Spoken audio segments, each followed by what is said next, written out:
Hola, buenas tardes. Vamos a dar inicio a esta segunda clase magistral de la semana presencial del MAS.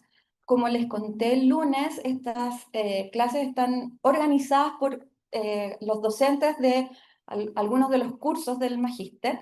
Y hoy día nos corresponde la clase magistral de Darío Rodríguez, a quien le agradecemos muchísimo que esté aquí con nosotros, que ha sido organizada justamente por el curso de organizaciones, donde está Ricardo Valenzuela, Marcos Vile y el profesor César Mariñez a cargo de esto. Entonces, ellos son quienes nos traen en esta oportunidad a Darío a hablar justamente sobre el tema de organizaciones y reflexividad. ¿Ya? Entonces, dejo a Ricardo, quien va a presentar a nuestro profesor hoy día. Gracias, Gabriela. Buenas tardes a todos y a todas. Les doy la más cordial bienvenida a esta nueva jornada de clases magistrales del Magíster de Análisis Sistémico aplicado a la sociedad de la Universidad de Chile. Este ciclo busca precisamente aquello que nos reúne hoy, como dar o abrir un espacio para pensar la complejidad social, ¿no? A través de teóricos que, lejos de simplificar esta realidad, nos invitan a observar sus múltiples niveles, ¿no? Sus distinciones y también, por supuesto, sus paradojas, ¿no? Hoy tengo el privilegio y el honor de presentar a un invitado cuya trayectoria intelectual y académica ha sido decisiva para el desarrollo de la teoría de sistemas en Latinoamérica, ¿no? Y particularmente por su aplicación al estudio de las organizaciones como formas sociales particulares, ¿no? Me refiero al profesor Darío Rodríguez, ¿no? Licenciado en Sociología por la Pontificia Universidad Católica de Chile, doctor en Sociología por la Universidad de Bielefeld, Alemania, ¿no? Y quien realizó sus estudios doctorales precisamente bajo la dirección del profesor Niklas Luhmann, ¿no? Una de las figuras más influyentes de la teoría social contemporánea, ¿no? Como todos sabemos muy bien, ¿no? Y actualmente se desempeña como profesor en la Escuela de Sociología de la Universidad Diego Portales, donde compartimos, de hecho, un curso, ¿no? Una cátedra de Teoría Social 2, donde el profesor hace específicamente el bloque de Teoría de Sistemas, ¿cierto? Y a lo largo de su carrera ha combinado investigación académica, docencia, consultoría organizacional, consolidándose como un referente en el análisis sistémico de organizaciones en un mundo hispanohablante, ¿no?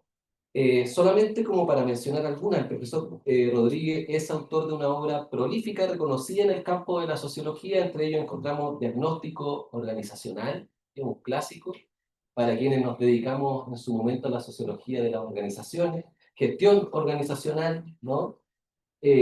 Organizaciones para la Modernización, ¿no? Sociedad y Teoría de Sistemas, que escribió en conjunto el profesor Marcelo Arnold, ¿cierto?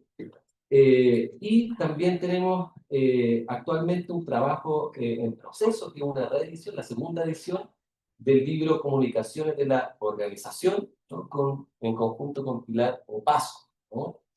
En este contexto, el profesor Rodríguez no solo ha sido un intérprete lúcido, ¿no? de la teoría de sistemas, sino también un creador de nuevas aplicaciones que han ampliado, por supuesto, el alcance de esta teoría a mundos que generalmente han quedado como subexplorados, ¿no? Como las organizaciones, ¿no? Instituciones y profesionales. Su obra dialoga con la tradición, pero también con las tensiones actuales de nuestras sociedades, ¿no? La clase magistral que hoy nos convoca lleva por título, de hecho, Cultura y Reflexividad Organizacionales, una invitación a pensar cómo las organizaciones se producen, ¿no? Se observan, se transforman en contextos de creciente complejidad, ¿no? Profesor Rodríguez, bienvenido, ¿no? El auditorio es suyo. Bueno, muchísimas gracias, Ricardo. Muchísimas gracias, Gabriela, por esta invitación. Muchas gracias a ustedes por venir. Bueno, el tema de la organización, ustedes saben, es súper interesante. El sistema organizacional tiene algunas características propias. Es el único sistema que puede comunicarse con su entorno. La sociedad no se puede comunicar con su entorno porque no hay ningún sistema social en el entorno de la sociedad, que lo comprende todo. Y tampoco la interacción, que el sistema social se puede comunicar con su entorno en cuanto a interacción. Si tenemos una interacción y alguien ingresa, pero interesa, es parte del interés, no se comunica la interacción con él. Oye. Entonces la organización tiene esa característica. En primer lugar, que puede comunicarse con su entorno, por eso que levantan protestas, hacen propaganda, qué sé yo, tienen opinión respecto a lo que pasa. Por ejemplo, ahora que está pasando esto de los permisos, ¿no es cierto?, de salud. ¿Ah? Bueno, hay una serie de organizaciones, colegios médicos, que está emitiendo declaraciones, diciendo esto es lo que nos pasa. Bien. Además, las organizaciones son un sistema que la sociedad ha diseñado para dar solución a todos los problemas que ella tiene. O sea, no hay ningún problema social que no tenga una respuesta organizacional. Piensen ustedes, cualquier tipo de problema. Y van a encontrar que siempre hay una respuesta organizacional. No necesariamente buena, puede ser mala, ¿no? Pero hay. Bueno, vamos ahora a hablar un poquito del tema de la cultura. Acá. Ahí, Ahí. ese. Ya. Bueno, los sistemas sociales, como ustedes saben, están hechos de comunicaciones. Las comunicaciones son el único. Cada comunicación también es un sistema. Incluso una comunicación muy sencilla. ¿Ah? Uno se va bajando el metro y se encuentra con un conocido que va subiendo, entonces uno le hace así, ¿no? O así. ¿Ah? Y eso ya es un sistema. La comunicación necesariamente es social. Ustedes saben, la teoría sociológica siempre ha entendido que los sistemas sociales, que las sociedades humanas están hechas de acción. Pero el problema de eso es que hay que ponerle un apellido. Porque hay muchas acciones no sociales. Se fijan en decir, ¿no es cierto? Yo hago así, es una acción, pero no es social.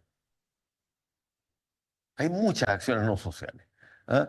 Entonces, para que pueda yo considerar a los sistemas sociales hechos de acciones, tengo que ponerle un apellido. Entonces digo, mira, esta es una acción comunicativa, una acción social, una acción estratégica. ¿Ah? O sea, voy poniendo un apellido porque no todas las acciones son sociales. La comunicación sí. No hay una comunicación no social. No puede haberla. Porque la comunicación necesita por lo menos dos que comiencen, ¿no es cierto?, o den comienzo a la autopoiesis de la comunicación. Bien, entonces decíamos que los sistemas sociales están hechos de comunicación y la comunicación es autopoyética. Todos conocemos el concepto de autopoiesis, ¿no? Sí. Bien. Es autopoyética, ¿no es cierto? Y siempre se está refiriendo permanentemente a sí misma, ¿m? De manera recursiva. ¿Ah? Es decir, ustedes saben, la recursividad consiste en una operación que se aplica a sí misma. ¿M? ¿Ah? No es la repetición es decir, ¿no es cierto? Raíz de 1, tal, raíz de 1, tanto, raíz de 1, tanto.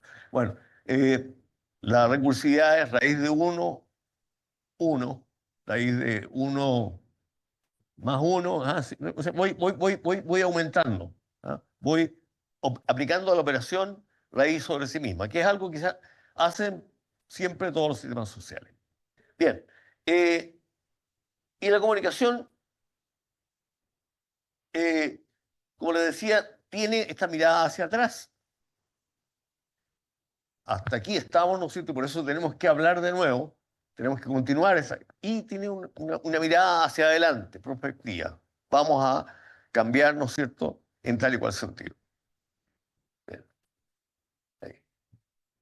Ahora, en las organizaciones, esta comunicación propia de los sistemas sociales son decisiones. Lo que se comunica en una organización son decisiones.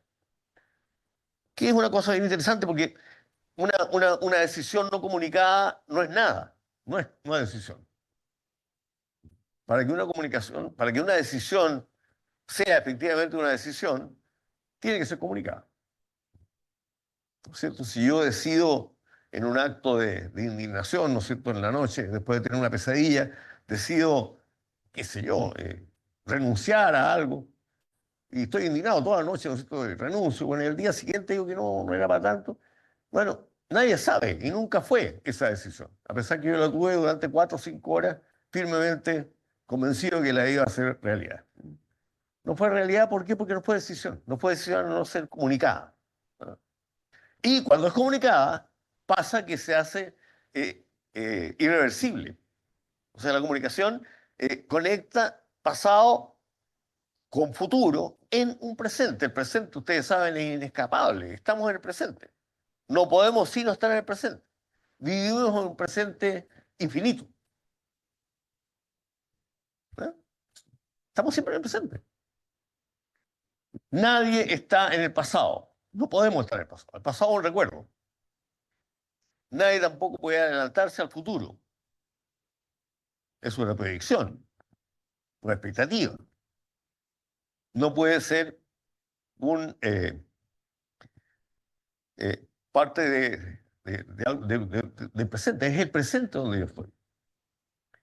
Y entonces la decisión se toma en el presente, pero condensa pasado y futuro y hace el paso. Por lo tanto, se torna irreversible, porque es netamente temporal. En la decisión se torna irreversible el tiempo. Qué bonito, ¿no? Bien. Entonces, cuando yo tomo una decisión, esto tiene también luz, ¿no? No, Debería tener. no, sí importa. Ahí está, ahí mira. Ya. Bueno, cuando tomo una decisión, ¿verdad? Lo que estoy haciendo es convertir la incertidumbre en riesgo. Eso es una decisión. Yo no sé qué va a pasar. Estoy en la incertidumbre. El futuro sigue siendo ignoto. No sé cómo saberlo. Pero quiero que pase algo. Y entonces tomo la decisión y al hacerlo me arriesgo. Me arriesgo que me vaya como la mona.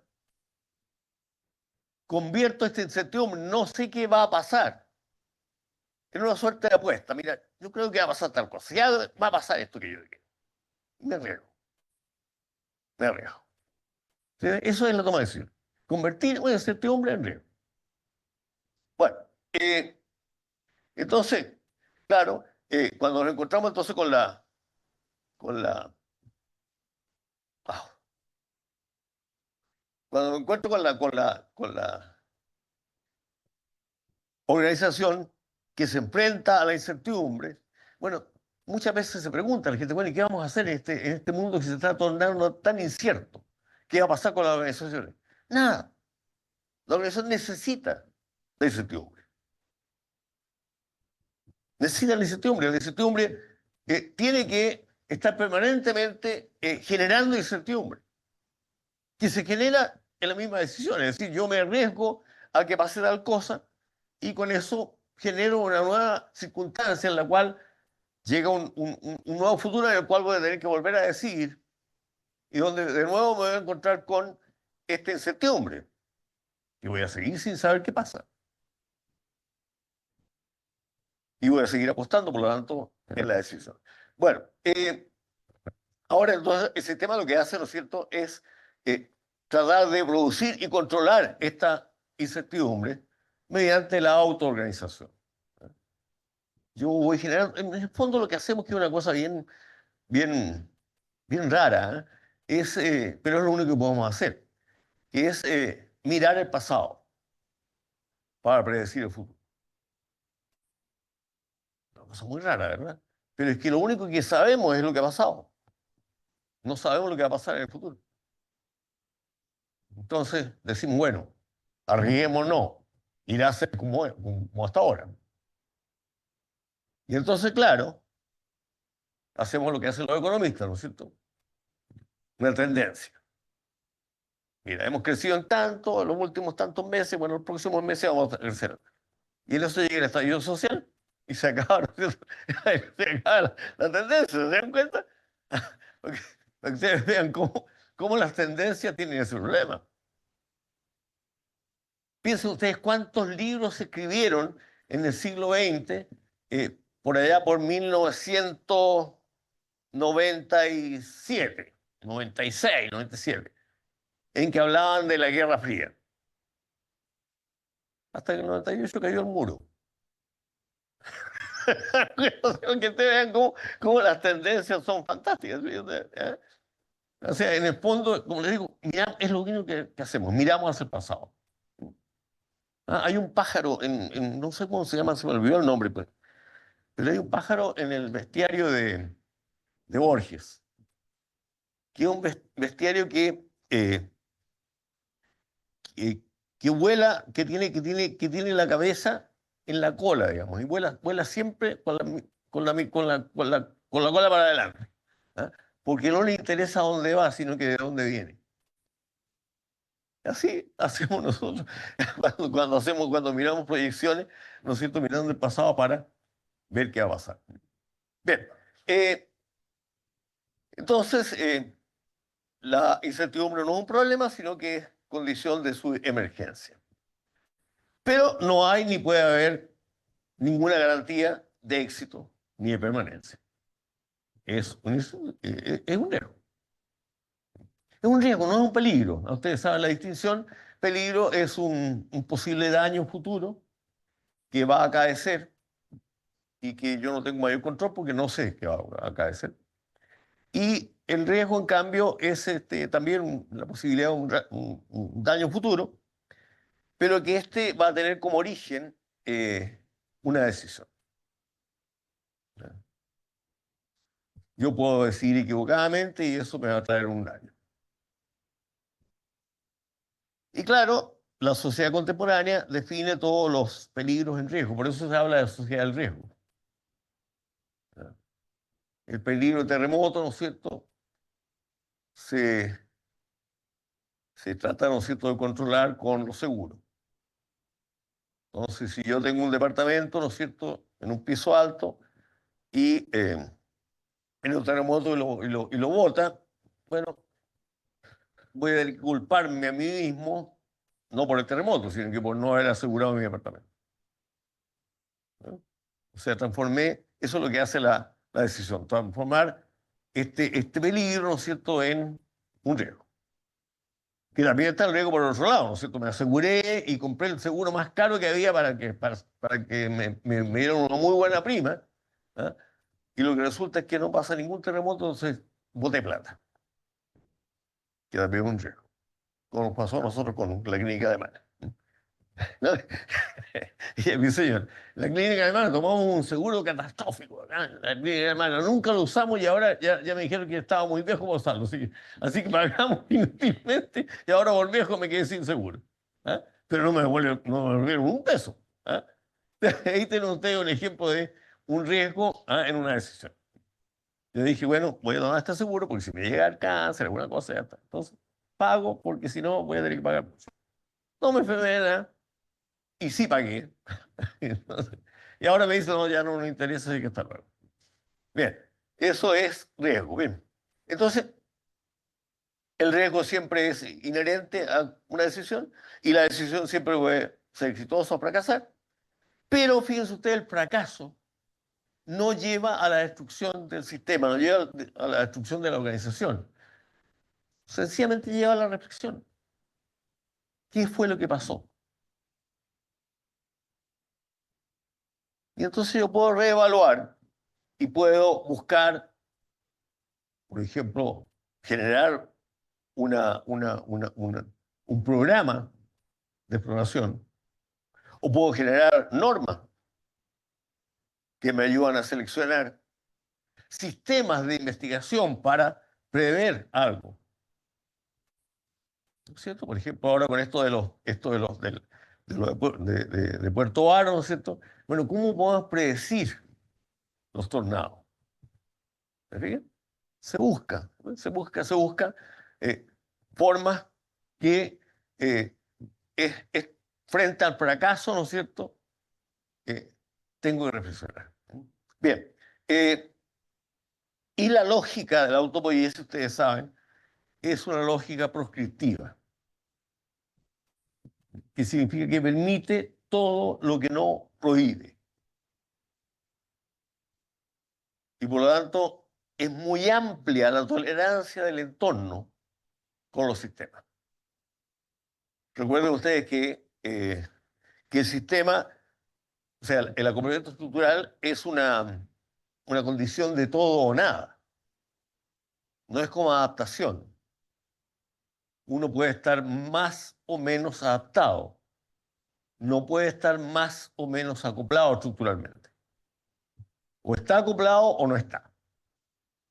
Y si no está, no existe.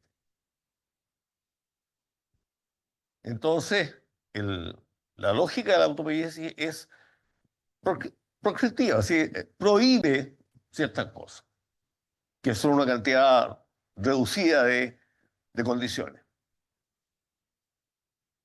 Nosotros, por ejemplo, no podemos bucear, no podemos vivir bajo el agua. Esto está prohibido. ¿Por qué está prohibido por la autopoiesis? Nosotros nos morimos sin pasa.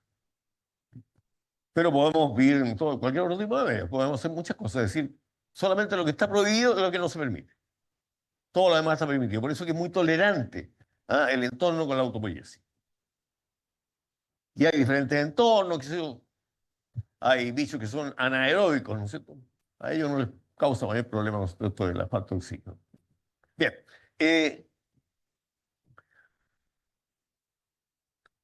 Sigamos. Ahora, la función de la memoria. La memoria, fíjense ustedes, es bien interesante porque la memoria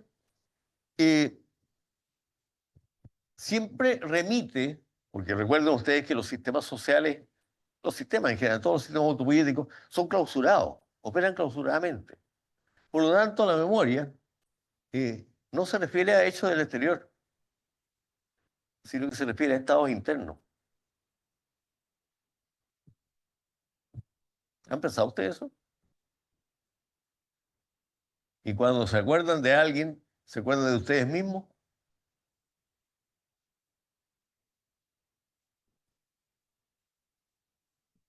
Claro. Cuando ustedes recuerdan a una persona amada, ¿no es cierto? Lo que recuerdan es lo que les pasó a ustedes con ella. No a esa persona. Simpático, ¿eh?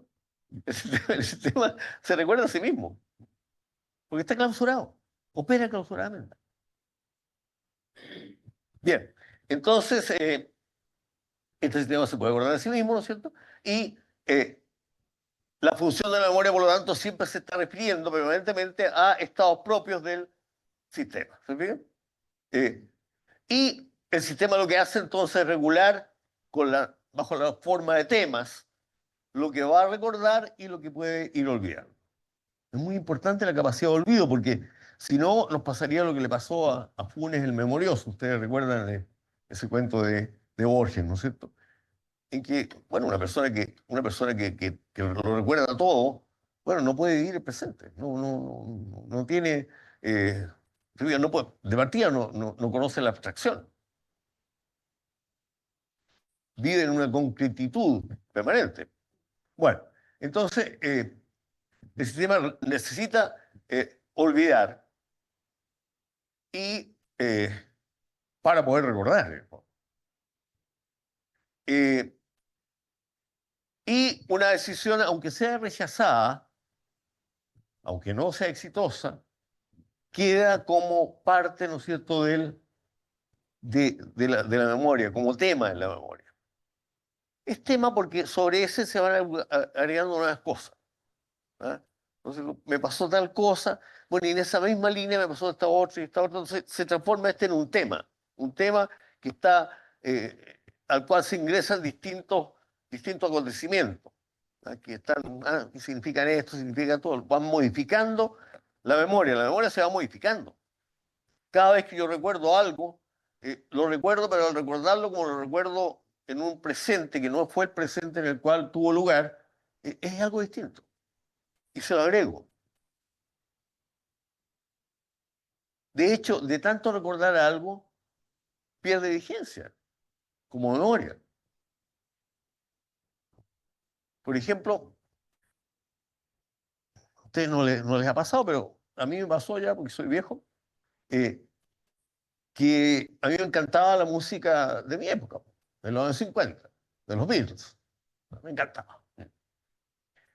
Entonces empecé a comprar discos de esa época, porque empezaban, cuando salieron los CD, ¿no es cierto?, empezaban a sacar discos. Entonces empecé a comprar discos y hasta que los tuve todos, a todos, por lo menos todos los que a mí me importaban. ¿Y qué me pasó? Que lo empecé a escuchar. ¿Qué me pasó? Que perdí la memoria. ¿Por qué dejan de ser pasados? No tienen reminiscencia. Se hacen actuales. Si lo escucho hoy día, y hoy día, y hoy día, y hoy día. Bueno, la primera vez que lo escuché fue porque me recordaba cuando yo tenía 13 años. Si lo estoy escuchando a los 80, ya no me recuerda a los 80, no, 13 años, ¿no? ¿Se dan cuenta? Interesante. Es interesante cómo puede ocurrir, ¿no es cierto?, que de pronto la memoria nos vaya eh, a transformar tanto el recuerdo que lo transforme en una actualidad que ya sin sentido, ¿no? Sin el sentido que tuvo, con otros sentidos. Bien, eh, una decisión entonces que permanece en la memoria como tema puede ser celebrada o lamentada. Uno siempre se acuerda. En la memoria uno siempre recuerda, especialmente cuando son decisiones, uno recuerda la constelación de alternativas que estaba vigente. Mira, yo tenía tales y cuales cosas que podía hacer. Escogí esta. ¿Ah? Y ese trasfondo, aquellas alternativas que no seleccioné, son el telón de fondo sobre el cual se destaca la decisión que tomé. Y puedo celebrarla. Mira, menos mal que lo hice. O lamentarlo. Fui idiota. No se me ocurrió. ¿Eh? Tenía todas las alternativas. Mira, fui a escoger precisamente la peor.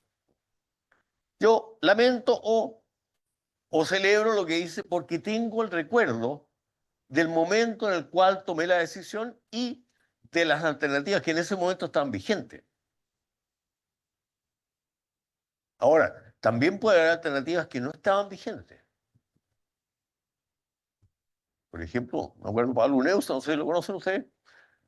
¿No han escuchado hablar nunca de Pablo Neruda? Bueno, Pablo Neruda es un sociólogo de aquí de la Chile, que en la época esta es una historia antiquísima, ¿ah? En la época en que el gobierno militar tenía el dólar fijo a 39 pesos, él tenía unos dólares. Y entonces, con esos dólares se compró una parcela en Locur. Y con eso se le acabó la plata y tuvo que empezar a ver qué hacer para construirse algo ahí. Bueno, poco tiempo después, el dólar subió no me acuerdo, creo que subió 46 pesos la primera vez y después, a final de año, ya estaba en ciento y tanto, o sea, se disparó. Entonces, el tipo se quejaba amargamente por qué no haber esperado un par de meses. Porque si hubiera esperado un par de meses, podría haber comprado una cosa mucho mejor con los mismos dólares. ¿Mm? Pero claro, uno no lo sabe. ¿Se dan cuenta? ¿Ah? Eso que estaba potencialmente allí y que probablemente ya había personas que estaban sabiendo esto y por lo tanto que le podrían haber contado, digamos. Pero no pasó y por lo tanto esa no era una opción que él tuviera a su disposición, aun cuando sí existía, entre comillas, se puede decir. Habría sido posible. Bien. Ahora, en las organizaciones se distingue también entre lo que es la decisión misma y lo que son las premisas de la decisión. Aquello que yo tengo que tomar en consideración para tomar una decisión. Eso son premisas, ¿verdad? Y estas premisas, cuando yo hago esta distinción, yo puedo pensar en el sistema organizacional como un sistema que tiene una doble clausura, que es a nivel operativo de la decisión misma y a nivel estructural de esta premisa que yo tengo que considerar. Y esta clausura doble es condición de la reflexión. Fíjate, yo cuando tengo esta clausura doble, yo puedo entonces plantearme, como lo hace, ¿no es cierto?, Ricardo, bueno, podríamos mirar las organizaciones desde el punto de vista de la norma, la normatividad. ¿Te fijas? Eso puede ocurrir ¿cuándo? Cuando tengo la doble clausura. Cuando puedo pensar, ¿no es cierto?, en premisas que me van a operar, que van a tener influencia sobre muchas otras decisiones. Son premisas con las cuales yo puedo tomar eso. Bien. Ahora, aun cuando las premisas condicionan, por supuesto, la toma de decisiones, también ellas pueden ser modificadas por decisiones. O sea, no es que siempre hay una cosa así de que hay un superior, ¿no es cierto?, que cambia al otro y el otro no puede. No, aquí ocurre en los dos sentidos. Y para que puedan ser, ¿cómo se llama? Para que puedan ser modificadas, tienen que ser reconocidas como decisiones.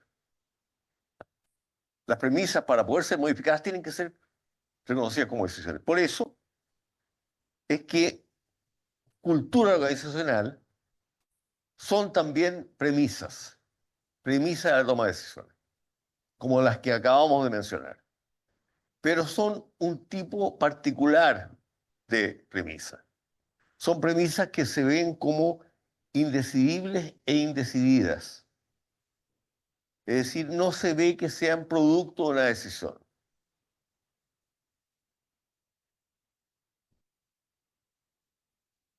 No se puede decidir sobre ellas. ¿Me fijan? Son premisas, tengo que considerarlas, pero no puedo decidir sobre ellas. Hay otras premisas, la estrategia, la decisión de los jefes, que son premisas para la decisión de las personas que vienen después de los jefes. ¿No es cierto? Hay un jefe alto, ¿no es cierto?, que da tales y cuales órdenes, el que le sigue en rango va a tener que tomar sus decisiones, pero no puede decidir en contra de lo que decidió el gerente general, digamos. Está obligado a considerar esto como premisa. Pero esas premisas no son parte de la cultura porque se sabe que fueron decididas y por lo tanto cualquier cosa que fue decidida puede ser vuelta a decidir, puede ser negada. Recuerden ustedes la orden de negación.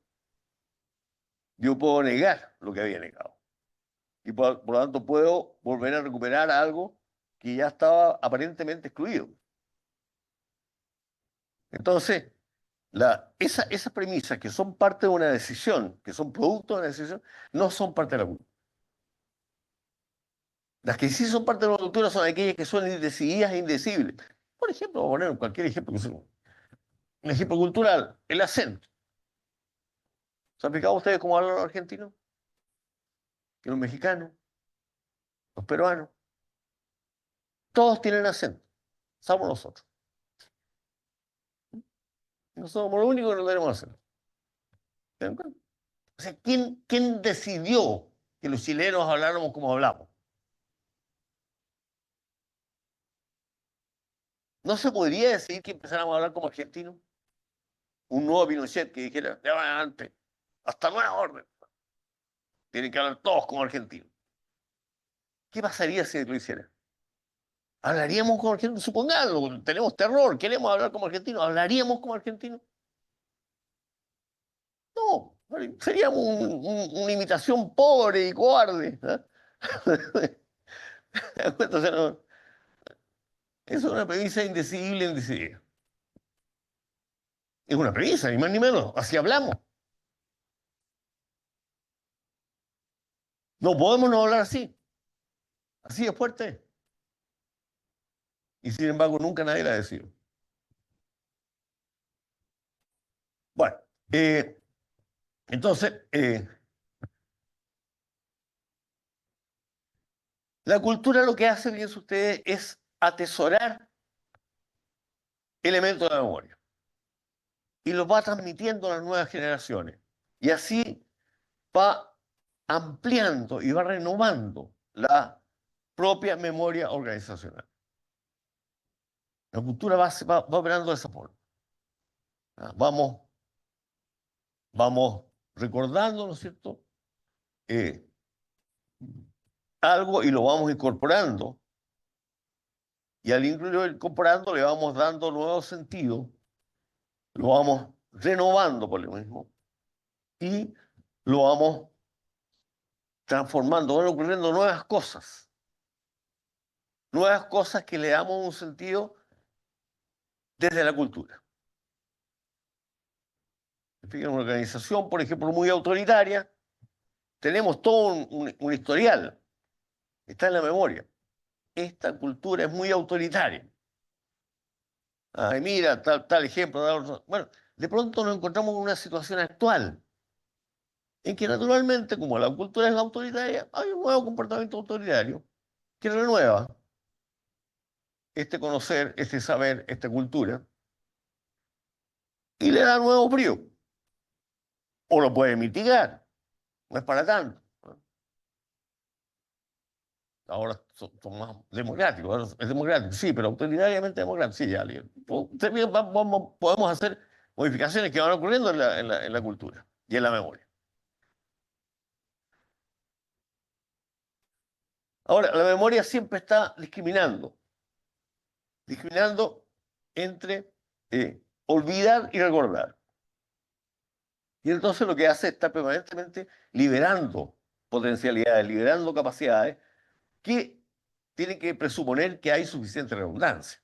O sea, que yo tengo posibles eh, fenómenos, posibles hechos que yo pueda incorporar. O sea, cuando se produce una reflexión, la organización no se observa a sí misma como algo fijo, sino que va usando su identidad para hacer nuevas determinaciones. O sea, la organización va cambiando y va generando cada vez nuevas determinaciones. Pero para que eso ocurra tiene que haber suficiente redundancia, suficiente repetición. Tiene que ser posible que yo vea la organización desde diferentes ángulos, sin perder la organización. Bueno, entonces esto me permite, ¿no es cierto?, de tener una identidad, ¿no es cierto?, que me va a permitir encontrar nuevas determinaciones y me va llevando a variar la estructura, la autoorganización, la reflexión. ¿Se fijan? Bien. Ahora, la cultura son esquemas de distinción. Son aquellas cosas, aquellos esquemas mentales que me permiten ver algo de una cierta forma. Aquello que me permite destacar algo sobre otros puntos. No podemos, eso es tal como estamos hechos, ¿eh? Somos observadores. No podemos observar lo que no podemos distinguir. El, el Teatro de las Sombras de Praga se basa en ese principio. El Teatro de las Sombras hay una sala oscura, ¿no es cierto? Entonces hay un telón oscuro, negro, y actores vestidos enteramente, cubiertos enteramente por un manto negro, se mueven frente a uno. ¿Ya? Y tienen algunas cosas que se ponen que brillan. Entonces estos actores mueven sus manos, mueven su cuerpo y uno ve cómo se mueven estas figuras y no ve al actor que está ahí al lado de uno. No lo ve, ¿por qué? Porque no lo puede distinguir. ¿Sí? O sea, conocemos por distinción. Lo que no distinguimos no lo podemos ver. Y, claro, la cultura lo que hace es darle a los miembros de la organización, porque estamos hablando de cultura organizacional, aquellos esquemas de distinción que le van a permitir observar a la organización y su entorno. Para decirlo con un ejemplo bien ramplón, imagínese usted una persona de extrema derecha con una persona de extrema izquierda conversando sobre cualquier tema. Cada uno de ellos va a creer que está hablando de la realidad y que el otro no quiere ver la realidad porque es un momio, porque izquierdista, cualquier cosa, lo mismo. No quiere ver la realidad, pero la realidad está clara, yo veo la realidad. Y el otro no quiere verla o no puede verla. Pero él dice lo mismo de mí. ¿Por qué? Porque yo al observar al otro observando, observo también el esquema de distinción de él. No veo mi esquema operando. O sea, que me dice, mira, tú eres así porque eres comunista. Yo pues sí, sí, soy comunista, pero la verdad es que hay lucha de clase. Pues, no tiene aquí que yo sé. Yo reconozco el esquema de distinción. Pero reconocerlo no significa verlo. No me doy cuenta de qué forma este esquema de distinción me hace ver algo que en una cierta forma, que es válido, por supuesto que es válido, porque el esquema de distinción tiene que encontrar algo que distinga. O sea, no es pura arbitrariedad, esto no es que yo se me ocurra en cualquier cosa, no, yo observo cosas que pueden ser observadas con mi esquema de distinción. Bien, entonces estos esquemas son culturales y son invisibles. Con este cuadro de Magritte, ¿ah? Este cuadro de Magritte yo creo que es la mejor explicación que a mí se me ha ocurrido para esto. ¿Ah? Que la cultura nos deja ver lo que ella misma nos oculta. Ustedes van a ver este cuadro, van a quedar fascinados, espero, porque lo encuentro bellísimo. ¿Ah? Ahí tenemos lo que les acabo de decir. Aquí, fíjense ustedes, si ustedes miran, estamos en un cuarto, ¿no es cierto? En el cuarto hay una ventana. A través de la ventana podemos ver el paisaje, pero dentro del cuarto, frente a la ventana, hay un atril de pintor y sobre ese atril hay una tela en la cual el pintor ha pintado lo que parece ser la continuidad natural del paisaje. Eso es la cultura. O sea, no tenemos, porque aquí si estuviéramos allí verdaderamente podríamos mirar por ahí, ¿verdad? Para ver si efectivamente... Pero no tenemos esa posibilidad. Cuando estamos en la cultura nos muestra lo que nos tapa, pero lo muestra su pinta. Por ejemplo, duda, ¿está ese árbol allá? ¿Eh? ¿Será así si es que está? ¿O será un álamo? Porque el pintor puede pintar lo que quiera, ¿no? Se deja llevar por su inspiración, ¿no? Este matorral que está aquí tampoco tiene relación con... ¿Bien? Bueno, para que vean ustedes, así opera la cultura. Nos permite ver algo tal como ella lo distingue y nos impide ver directamente eso. No podemos mirar por ahí. Para que ustedes vean que Magritte, que es un pintor y, ¿cómo se llama? Belga, llama a este cuadro la condición humana. Ya estaba pensando lo mismo. Ese es el surrealismo europeo. Bellísimo cuadro. Tiene varios cuadros hermosos. Bien. Entonces, la cultura se va formando a lo largo del tiempo, en los múltiples encuentros cotidianos en la organización, ¿no es cierto?, en las múltiples experiencias de la organización. Y entonces, como todos los fenómenos que la van impresionando son muy diversos, lo que resulta al final no es un sistema coherente. La cultura no es coherente. Es perfectamente incoherente. Y sin embargo, afirma su coherencia haciendo invisibles las contradicciones.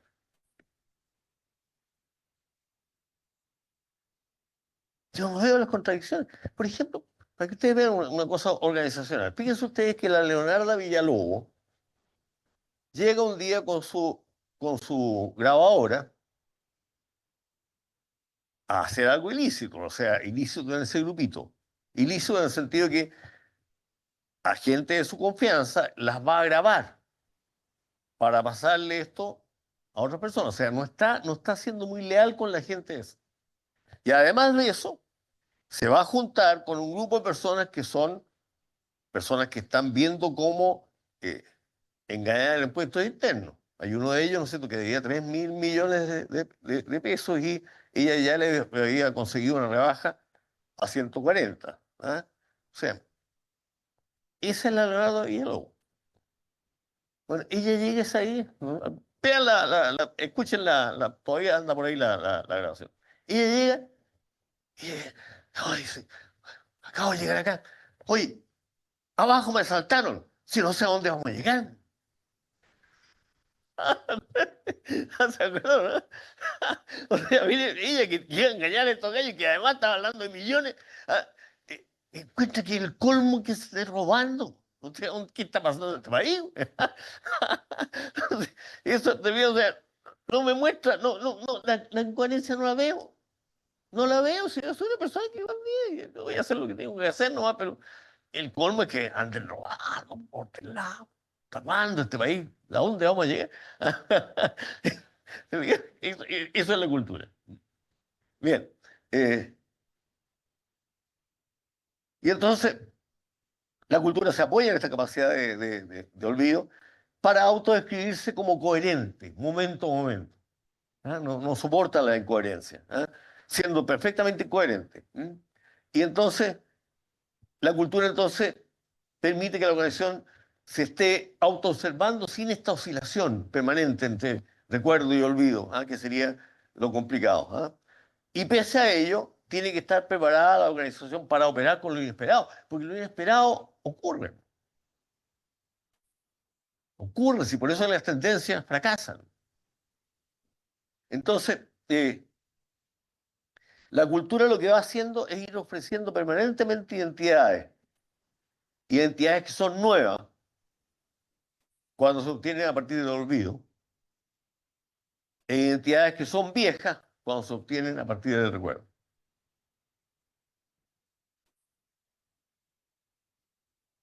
Eso.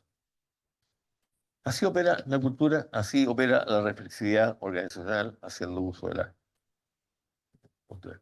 Gracias.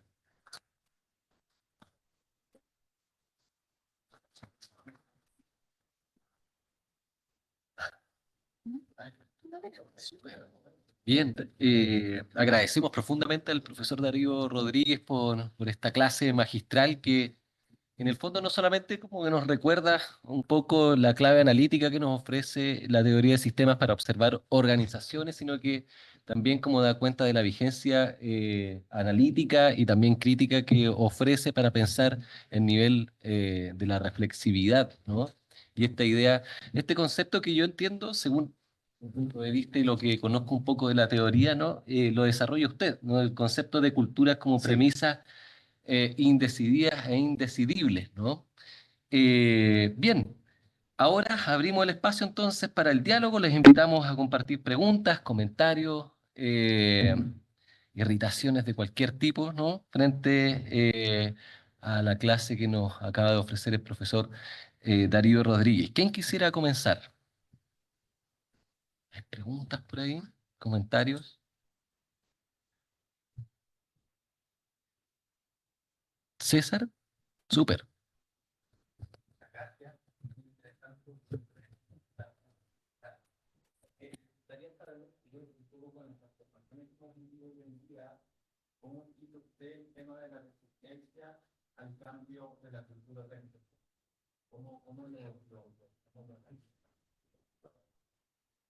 Claro. Bueno, la cultura tiene esa fuerza. La cultura trata de anclarse, la cultura quiere evitar la incoherencia. ¿Ah? Se plantea como no incoherente, ¿ah? No reconoce la incoherencia en sí misma. Eh, y lo que hace fundamentalmente es nunca enfrentarse directamente a sí misma, ¿no? Por eso tiene variadas identidades, ¿ah? Por ejemplo, para decir algo simple, eh, se dice frecuentemente en prácticamente toda la cultura latinoamericana, por lo menos, a quien madruga Dios le ayuda. Y se dice en la cultura latinoamericana, no por mucho madrugar, amanece más temprano. O sea, eso es perfectamente incoherente, ¿sí? Pero, ¿cómo vivimos con esa incoherencia? Nunca usamos los dos conceptos al mismo tiempo. ¿Me explica? Entonces estamos permanentemente jugando con algo que parece ser una identidad única. ¿Ah? Entonces, claro, cuando nos encontramos con cambios tan radicales como los que estamos teniendo ahora, bueno, de pronto empiezan a aparecer otras ofertas culturales. Y frente a esas otras ofertas culturales, lo que hace habitualmente los esquemas culturales organizacionales, al menos, es incorporarlos, pero dándoles un nuevo sentido. ¿Me fijas? Una especie de sincretismo. ¿Ah? ¿Ah? En que tú incorporas el nuevo cosa, pero le das un sentido con lo cual lo desperfilas. ¿Ah? Y pasa a ser parte del corpus de la cultura, no porque haya sido incoherente, ¿ah? Porque la incoherencia es perfectamente sostenible, ocurre siempre, sino que más que nada como para eh, tener la sensación de que la cultura se autosustenta. ¿Ah? Como una cultura que no requiere un sustento externo. Entonces, eso hace que se asuma algo, pero se asume a la manera chilena. ¿Ah? Nosotros hacemos aquí, por ejemplo, no sé, ahora, ahora que estamos comiendo comida internacional, te fijas, yo estoy seguro que alguien que coma arepas acá en Chile va a decir que no son como las originales. ¿Ah? Porque las hacemos a la chilena. O sea, tiende a ocurrir eso. Incorporamos elementos de una cultura nueva eh, con una redefinición. Y lo mismo pasa con la toma de decisiones. La toma de decisiones hacemos eso. ¿No? La toma de decisiones, eh, por ejemplo, a ver, me acuerdo en el Teniente, ¿ah? En el Teniente, en la mina de cobre, hace muchos años atrás, había un gerente general que fue a un seminario sobre participación. Y entonces dijo que había que ser participativo. Entonces a todos los jefes los puso así, los cuadró, ¿no es cierto? Y ahora, a partir de ahora, van a ser participativos. La toma de decisiones aquí se hace participativa. Y los tipos comentaban, mira, yo hago las cosas súper participativas, o se hacen a mi pinta o no se hacen. ¿Sí? ¿Sí? O sea, era una participación impuesta que también se definía como participación impuestos. ¿Sí? O sea, la parte más clave de eso se pierde.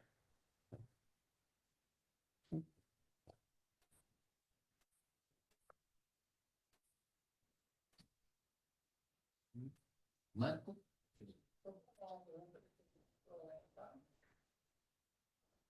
Parece que, claro, hay una resistencia de la cultura organizacional al cambio, pero también a revés, que han estado hablando, por ejemplo, en el ámbito de organizacionales como económico, en el ámbito también de otras cosas, como si hay cierto aprendizaje al menos aparente.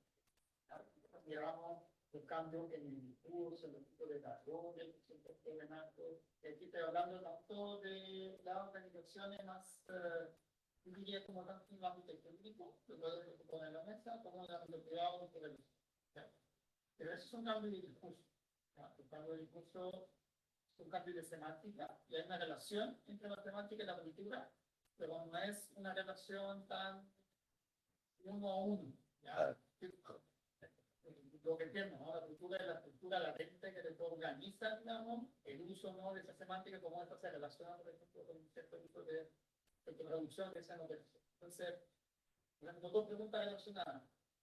De su experiencia, de lo que ha visto, ¿cuál cree que metodológicamente cómo diferencia el cambio semántico, meramente semántico, de lo que puede ser cambio técnico, como más profundo? Y segundo, visualiza que pueden haber efectivamente cambios de cultura de alguna organización, de alguna organización más allá del mero cambio semántico. Claro. A ver, la segunda pregunta primero, sí, efectivamente puede haber cambio. Puede haber cambio, cambia permanentemente la cultura. ¿Ah? Eh, Cambia enormemente. Nosotros mismos basta que nos veamos cómo estamos vestidos y recordemos cómo estábamos vestidos hace 15 años atrás o 20 años atrás. Cambia radicalmente. O sea, hay mucho cambio en la cultura. La cultura no es algo permanente. La otra pregunta era... Bueno, exactamente, perdón. La semántica, claro, la semántica es lo que primero yo hago. ¿Ah? Lo primero que yo hago, te fijas, yo un cambio se plantea primero semánticamente. ¿Ah? ¿Qué fue lo que pasó con este ejemplo que les contaba, ¿no es cierto? Este gerente general que decide, ¿no es cierto?, que tiene que ser a partir de ahora esta organización que es tremendamente autoritaria. La organización del teniente es una mina de cobre, ¿ah? Y que tiene un régimen de un autoritarismo increíble, es casi como una organización militar, muy burocrática. Bueno, llega este señor, ¿no es cierto?, y va a un congreso de participación y lo convencen de que realmente eso es lo mejor que hay que hacer. Que además es lo que está de moda, es lo que conviene, que si el tipo llega imbuido de esto, y lo primero que hace es, por supuesto, dar la orden muy clara, ¿no es cierto?, de que a partir de hoy día, todos los jefes van a ser participativos. Y ahí hay una contradicción en los términos. Te pido, o sea, yo ordeno que todos tienen que ser participativos. Pero inmediatamente después todos asumen. No hay nadie que vaya a atreverse a decir que no. ¿Te fijas? ¿Ah? Pero eso no significa que cambie. ¿Te das cuenta? Todos lo que hacen es hacer lo mismo. Por eso digo que la cultura no puede ser cambiada por decreto. No es que no cambie, cambia permanentemente, permanentemente. ¿Ah? Es decir, pero no nos damos cuenta cómo va a cambiar. ¿Ah? Yo no te podría decir, mira, en tal momento dejamos de usar corbata. ¿Ah? No fue cuando Boris lo hizo, fue antes. ¿Ah? Pero Boris, claro, no, pero es que Boris es un hito, porque llegó y ya como asume, ¿no es cierto?, una cosa muy formal, no sé, que asumir la presidencia y lo hace sin corbata. Ya es una cosa bien, bien notable, digo. Pero no fue en ese momento que dejamos de usar corbata. ¿Cuándo fue? No sabemos. Pero ocurrió. ¿Ah? Lo que no significa que se haya acabado definitivamente. O sea, todavía hay gente que la usa y probablemente van a seguir usando. En fin, o sea, hay muchas, yo pongo siempre ejemplos bien simples de observar, ¿ah? Como la corbata, pero no es eso la cultura es mucho más. No crean que, por favor, no vayan a pensar que estoy pensando en eso. Estoy mostrando ejemplos que son evidentes, que hacen imposible no verlo. Pero todo lo que son los procedimientos burocráticos, por ejemplo, ¿ah?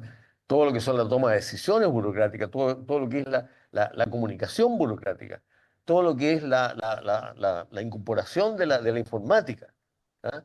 Y qué sé yo, primero la Internet y después la intranet, que significó la necesidad de ir asumiendo, ¿no es cierto?, en estructuras organizacionales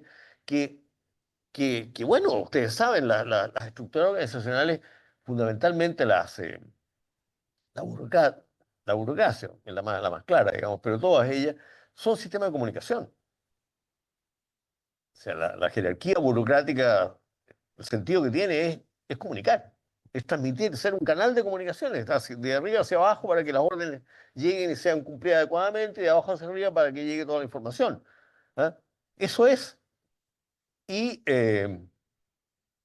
bueno, cuando de pronto ya no es necesario, porque eso se hace cuando. Se hace cuando no tengo medios eficientes de comunicar. O sea, lo ideal sería que yo me comunicara directamente con la persona que tiene que cumplir la orden. Pero en una empresa de 8.000 trabajadores como teniente, eh, ¿cómo lo hago? ¿Cómo hablo yo con los 8.000 trabajadores? Entonces hace este esquema, esta pirámide que va. Bueno, hoy día ya es innecesaria, pero se resiste. ¿Por qué?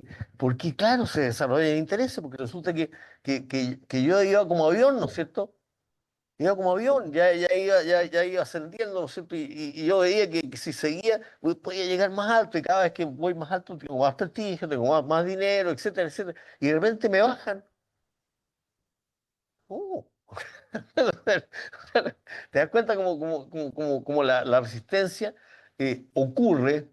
eh, Y claro, el cambio viene de todas maneras, pero no necesariamente es el cambio tal como se quiso hacer, o tal como se ordenó hacer, o tal como debería haber sido si que alguien cree que hay un deber ser, ¿ah?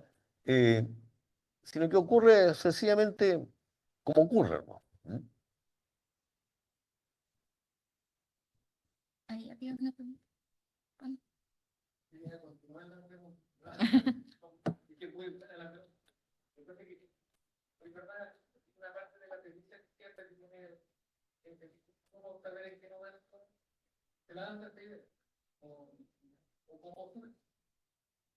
Hacer como la antropología de eso es extraño. Pero no sé si estoy de acuerdo o desacuerdo con algo, porque me da la impresión de que si el decreto puede hacer una gestión sobre ese tema. Y me refiero a que quizás efectivamente esta persona de la mina no puede ejercer una participación media ambigua entre si participan, pero se obliga a participar como el voluntario obligado, pero sí se puede hacer en la medida que cambie su forma organizacional. Es decir, que tienda hacia la participación, pero dentro de su forma, digamos, de su espíritu, de su... Me entiendo mal que sea en la memoria. Pero la pregunta mía es cómo se puede dar en este cambio organizacional sin afectar el proceso cultural que hay de los pueblos. Porque, por ejemplo, me noto mucho este tema de las licencias médicas de Macul, que está ahí presente en casi todos lados. Y el rostro de esto es que culturalmente, y, como decía un periodista hace poco, ¿qué pasa si miramos hacia atrás? Porque ahora vimos 2 años. Vamos a bastante pandemia, ¿cómo fue? Porque lo que quieren hacer es esta búsqueda antropológica de cómo pasó. Pero no creo que sea ese el objeto. El objeto es que después se levanta, por ejemplo, la Contraloría y dice, ojo, acá las cosas son así, como que agarra la memoria, saca adelante el texto original de cómo funcionan las licencias médicas y cómo nosotros podríamos hacer cosas frente a personas que han abusado de estos procedimientos y podemos hacer acción. Y hay políticos paralelamente que están apelando para, digamos, contra esa gestión, porque quizás se ven involucrados. ¿Hasta qué punto yo puedo ejercer un cambio en virtud de que existe una premisa real, una subjetividad, quizás algo que ocurrió, pero que evidentemente yo puedo hacer un cambio efectivo con una acción real? ¿Es posible hacer? Claro que sí, claro que sí, claro que sí. Es posible. Lo que no es posible es el UCAC, ¿ah? Ese decreto, a partir de mañana tal cosa. Eso no es posible. Principalmente creo yo que no es posible porque te hace visible algo que es invisible. ¿Te fijas? Tú para poder cambiar algo tienes que verlo y verlo como cambiable. ¿Te fijas? O sea, el caso y vuelvo a insistir como ejemplo del acento, ¿te fijas? Para que tú quieras cambiar a hablar como argentino, te fijas, tienes que ver que estás hablando como chileno y tienes que entender exactamente cómo hablan los argentinos. O sea, es muy difícil que alguien consiga que tú hables como argentino. Pero si te vas a vivir a Argentina, capaz que sí, po. ¿Te das cuenta?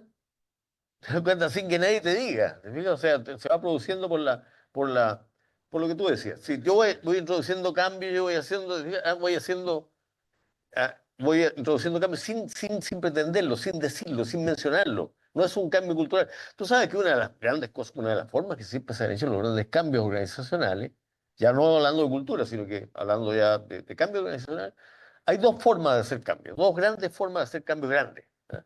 Uno consiste en negarlo. Negarlo.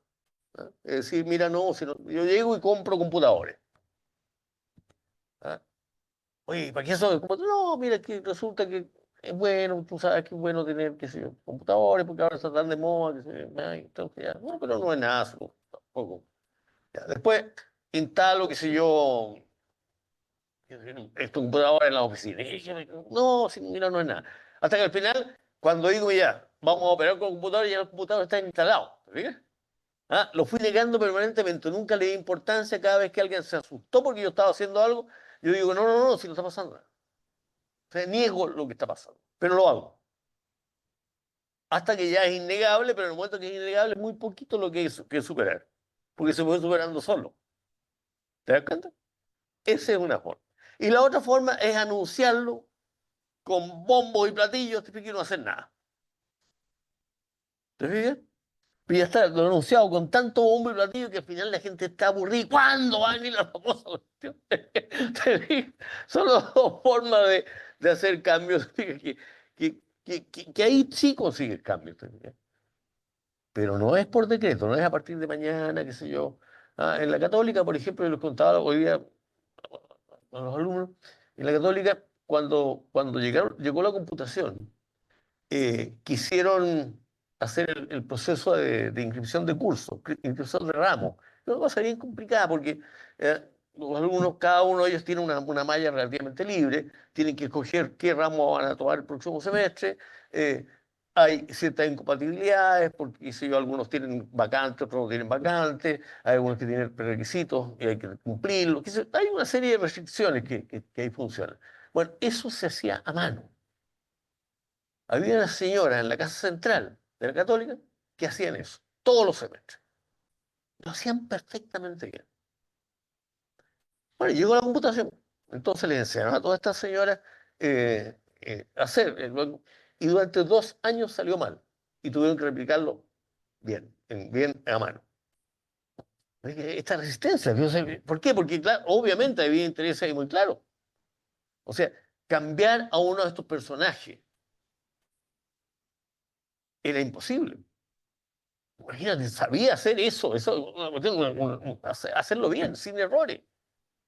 Ese tipo era absolutamente indispensable. Cambiar a un señor que maneja un computador, que mete datos en un computador, no cuesta nada.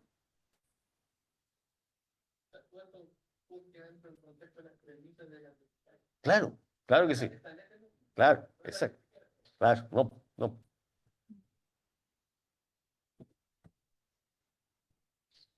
Sí.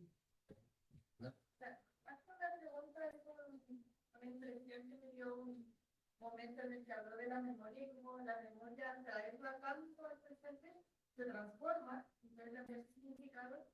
Yo pienso como en el sobreuso de las nuevas generaciones de la imagen del Pinochet o de la dictadura militar sin ninguna reflexión detrás, porque como organizacionalmente nos pusimos de acuerdo o institucionalmente, totalmente en la memoria de la dictadura militar, en traer la memoria y no olvidar, con el afán de que no volvamos a perder la democracia, pero las nuevas generaciones ven esta memoria como su contexto y refieren a ella de manera completamente distinta, no a la que están buscando. Exacto. Es como el meme de vamos a votar por la ira de Pinochet. Entonces, como estas transformaciones de la memoria, no sé si son como predecibles. Claro. Eso es lo que pasa, eso es lo que pasa siempre en la cultura. Tiene eso. No, no es predecible. No es predecible porque no. Es decir, tú puedes predecir qué va a ocurrir, pero no cómo va a ocurrir. Porque cada cambio tiene que ver con muchas cosas, con muchas cosas. O sea, son situaciones que tienen que ser vividas como se vivió el golpe militar. ¿Te fijas? O sea, esa experiencia que tuvimos, porque yo ya estaba bastante viejo en esa época, ¿ah? Esa experiencia que tuvimos es una experiencia imborrable, innegable, y qué sé yo. Pero cuando tú le cuentas eso a tus hijos, eh, se va matizando, ¿te fijas? Y al final se transforma en una cosa que sigue siendo dura, pero más racionalmente dura que emocionalmente dura. O sea, ¿ah? No te provoca la, la sensación como de repugnancia que te produce a la persona que la vivió. Pero no es repugnancia, es rechazo. Creo yo. ¿Mm? Yo tengo una pregunta. ¿Puedo? Después vamos por ahí. Ya. Yo me quedé como dando vuelta todo el tiempo de algo que dijiste al principio, ¿no? Que tiene que ver con que cuando la decisión fracasa, uno aprende, pues es reflexiva, ¿no? Entonces, ligándolo un poco con las crisis sistémicas, ¿no? Uno podría decir entonces que el éxito de una decisión nos lleva a patrones reiterativos de operación que terminan siempre en un fracaso porque no se adaptan al entorno, ¿no? Claro, por supuesto. Claro. Entonces, Claro. paradójicamente, el éxito uno lo podría decir que siempre es fracaso. Conduce inevitablemente, claro que sí, claro que sí, sí. Sí. Lo peor que le puede pasar a una organización es ser exitosa. Porque efectivamente, por ejemplo, vean ustedes lo que ha pasado con Coelco. Coelco, como lo que vende es cobre, como el cobre tuvo un precio tan alto, bueno, de pronto, bueno, se acostumbró a ser muy ineficiente. ¿Ah? Coelco es enormemente ineficiente. Y entonces hace sus cosas y las hace bien y pierde mucha plata, pero gana plata, gana mucha plata. ¿Y por qué gana mucha plata? Porque el cobre se vende bien. Pero cuando de repente empieza a ponerse difícil la ley, que es lo que está pasando en Chucky, ¿no es cierto? Entonces te exigen eficiencia y ahí no se sabe cómo. ¿Cómo vamos a empezar a hacerlo? O sea, estamos acostumbrados, no se puede. La respuesta es no se puede. ¿Ah? Porque aquí estamos operando al máximo de eficiencia, no podemos ser más eficientes de lo que somos. Esa es la mirada cultural, te fijas, la cultura niega su esto que es heterogénea, esto de que es contradictoria, esto que tiene, eso lo niega. O sea, ella se ve a sí misma como monolítica. ¿Me fijas? Entonces, es imposible. O sea, nosotros hacemos las cosas lo mejor que no se puede hacer de otra manera. No se puede hacer de otra manera. Estamos al máximo de eficiencia y ustedes nos piden mayor eficiencia. No se puede.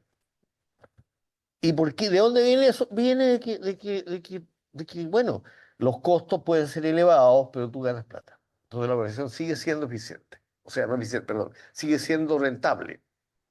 Y por lo tanto, yo me acostumbro, ¿no? Y así era, fíjate que yo me acuerdo en el teniente haber visto una máquina, grandota, que todos se reían y decían, es el monumento a González. ¿Y quién era González? González fue un señor que mandaron a comprar una máquina fuera y compró una máquina que no sirvió. Entonces que llegó la máquina y se quedó ahí herrumbrándose, ¿no es cierto? Y todos decían, ahí está el monumento a González. ¿Qué le pasó a González? Nada, nada. Todos se reían. ¿Por qué se reían? Porque es costo nomás. Costó un poco más caro, pero no importa, cárguelo al precio. ¿Se dan cuenta? Entonces a Gonzalo no le pasó nada, nadie ni siquiera se burlaban de él. Eso fue el castigo. Nadie lo llamó, le llamó la atención, ¿cómo usted tomó esta decisión? Mire lo que le significa a la empresa. No, no. Eso pasa. Otra pregunta. Mencionaron dos oportunidades desde el punto de la iglesia médica. Usted refería un poco a la universidad, tal vez de las instituciones estatales, pero como organizaciones particulares también. Claro, bueno, pasa una cosa bien interesante ahí respecto a las licencias. Eh, que es bien interesante, ¿cómo han reaccionado, fíjate tú, el colegio médico? ¿Cómo han reaccionado los sindicatos? Es muy interesante, ¿ah? Porque ahí tú ves cómo se resiste, ¿ah? Una intervención, cómo algo se ve que es evidente, que eso no puede ocurrir, ¿no es cierto? Ustedes decían, ¿no es cierto? Bueno, volvemos a mirar cuál fue el origen, ¿no es cierto? Podemos ahora recoger qué es lo que había que hacer y están las herramientas, qué sé yo, ya. Y sin embargo, cuando llega el momento de ponerla en práctica, la cultura empieza de nuevo, te fijas, a matizar, te fijas, a plantear las cosas. Bueno, tenemos que ver bien los casos, hay que estudiarlo caso a caso, ¿ah? Porque resulta que hay que tener cuidado con, ¿ah? Pero es que al final termina, todos sabemos en qué termina, ¿no? Si no que ha terminado todo lo clase de ética. O sea, O sea, sí, sí, o sea, difícilmente uno puede encontrar un escándalo más escandaloso que lo de Penta, pues. ¿Ya? Y termina en cárcel ética. O sea, es un tipo que además, recuerden ustedes, el fiscal Guerra, están las declaraciones de él cuando estaba investigando. No, que aquí vamos a actuar con suma dureza, ¿no es cierto? Que aquí vamos a hacer esto y vamos a hacer esto. Acuérdense, es cosa que lo vean, está todo. Aquí vamos hasta el último, aquí no hay nadie que esté por encima de la ley, ¿no es cierto? Y al mismo tiempo, él estaba, ¿no es cierto?, conversando con una silla para ver cómo lo hacemos y cómo saco este de acá, al mismo tiempo que él estaba haciendo estas declaraciones, ¿no? Estaba ocurriendo lo otro. Entonces, fíjate, eso ¿qué va a pasar con esto de la licencia? Yo creo que lo único que está mostrando eso es que hay una, una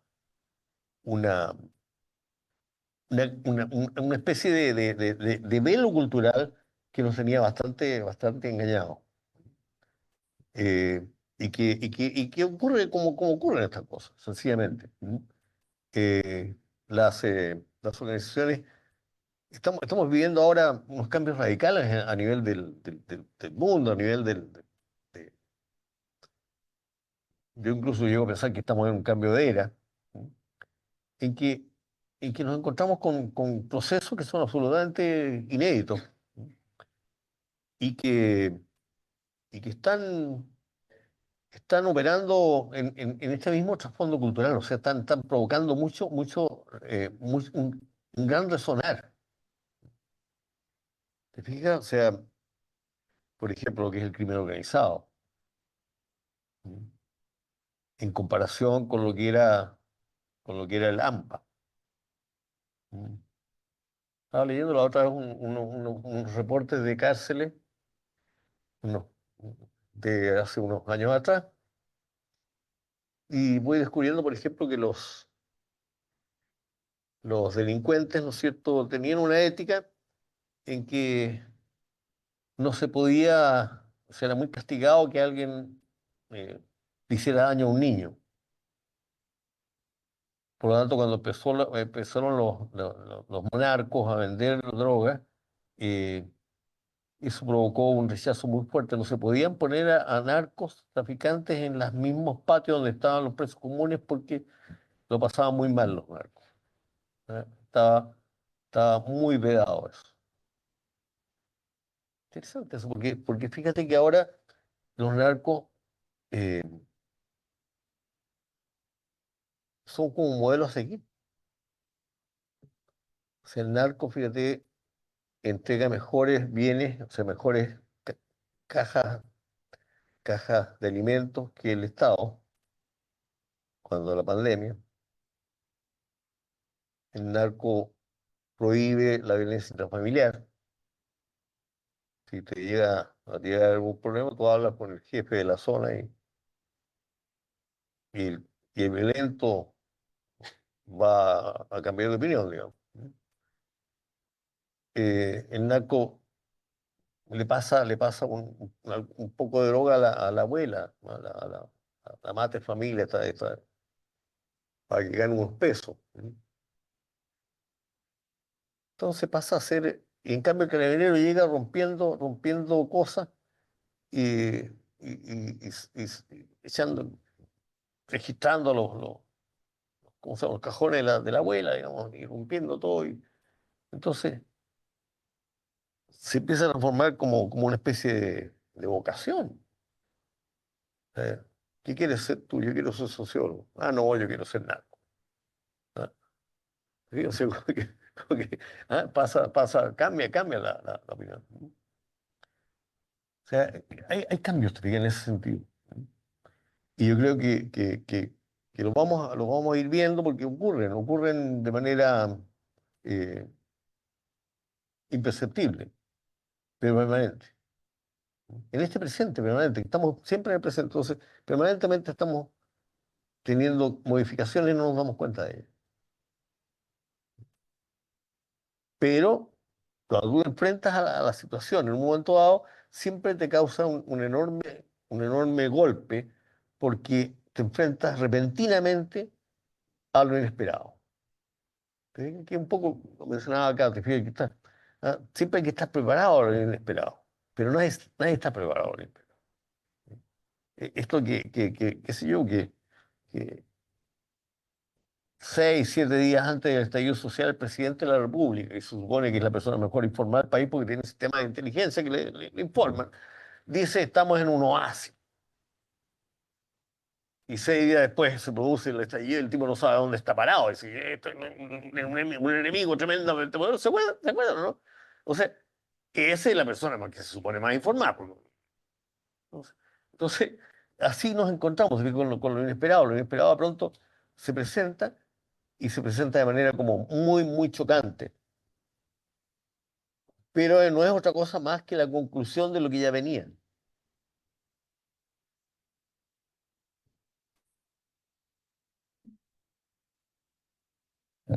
Súper. ¿Algún otro comentario, pregunta?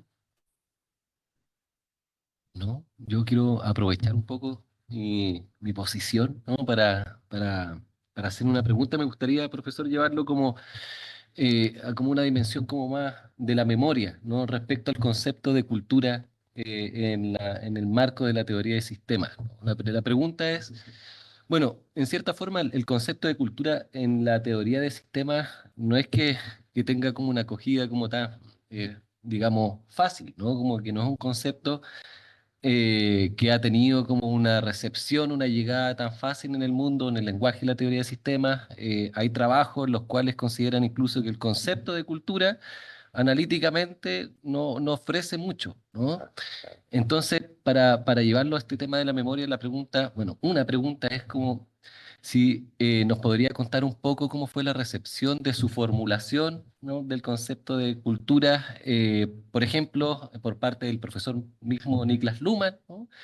Y por otro lado, si nos podría después, llevando más el tema al presente, contarnos un poco acerca de la distinción de cultura e identidad, ¿no? En organizaciones. Bueno, sí, yo estoy muy contento porque a Luma le gustó el concepto. Le gustó el concepto fundamentalmente porque él trabajaba mucho la idea de la premisa de decisión. Y entonces, claro, eh, existen estas premisas que no son decidibles, ¿ah? Y que tienen esta característica que uno realiza con todos estos presupuestos básicos. Todos estos presupuestos básicos que nunca nadie los ha decidido, pero que se han ido acumulando, ¿no es cierto?, a lo largo de la historia, que están grabados en la memoria y grabados de esta manera como rara, porque aparecen y desaparecen y siempre se ven como coherentes, como que nunca hubo esto, pero siempre lo hubo. Un poco esta cosa como de que hay varias identidades en ese sentido. La memoria se encarga de mostrarnos siempre identidades nuevas, ¿sí? Que son identidades nuevas y viejas. ¿Ah? Son nuevas cuando las reconozco como nuevas, ¿ah? Y viejas cuando las reconozco como viejas. Entonces la identidad nueva me permite que yo pueda introducir un cambio y eso me va a provocar probablemente más de algún choque hasta que me doy cuenta que no es tan nuevo. Entonces, bueno, siempre estuvo ahí, entonces. ¿Ah? Y eso es un cambio de identidades que hace la cultura. Que hace la cultura, sí, eso lo vemos siempre cuando uno habla, por ejemplo, de lo que es la chilenidad, para poner, ¿qué es esta chilenidad?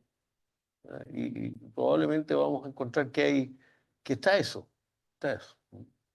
Está lo nuevo y lo viejo. ¿Ah?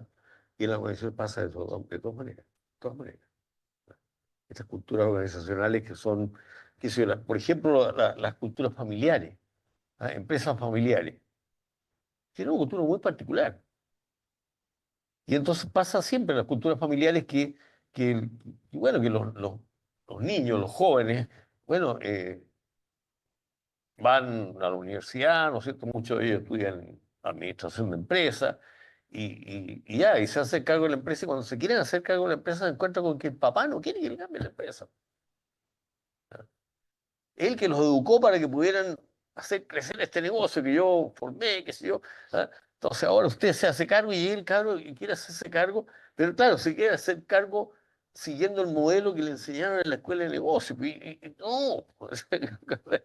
Entonces ahí se produce este choque, ¿ah? En esta cultura familiar, ¿no? Que pasa mucho. Hay muchas empresas que tienen esa cultura familiar, que incluso, o sea, yo lo cuento como un chiste, pero ha llevado a empresas al fracaso más absoluto.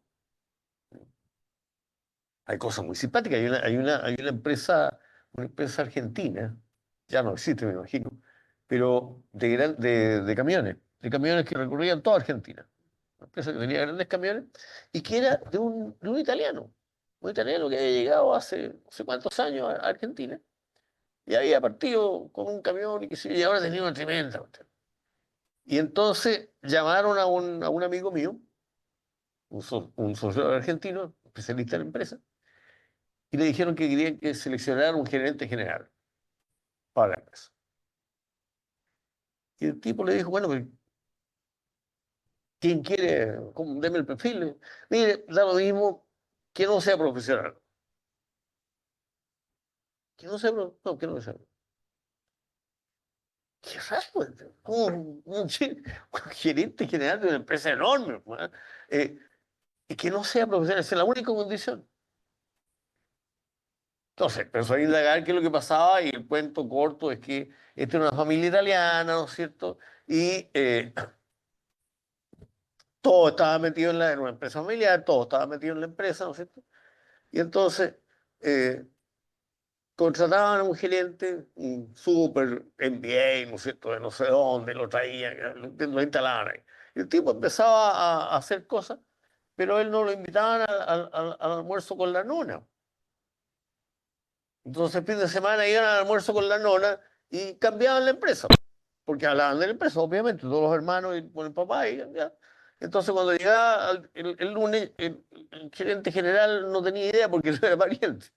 Entonces lo hacía mal y quedaba la cosa. Y todos atribuían a que porque era profesional tenía esto. No era que fuera profesional, no era de la familia, ese era el problema. Pero es interesante ver cómo la cultura, te fijas, te atribuye. ¿Ah? O sea, este gallo, claro, no logra ponerse. ¿Por qué? Porque es un tipo teórico. ¿Ah? Es teórico, los profesionales son teóricos. Tenemos un tipo que tenga los pies en la tierra, eso es lo que necesitamos. Esa es un poco es la cultura, que no quiere ver, no quiere ver lo obvio, porque el gallo no estuvo en el asado, o en los ñoquis, no estuvo en los ñoquis de la nona, entonces no supo que se había cambiado la cosa, nadie le preguntó, además no pudo discutir, no pudo dar su opinión, nada. Llegó el lunes y habían cambiado la empresa. Esas cosas pasan, ¿eh? Con la cultura, son simpáticas. ¿Eh?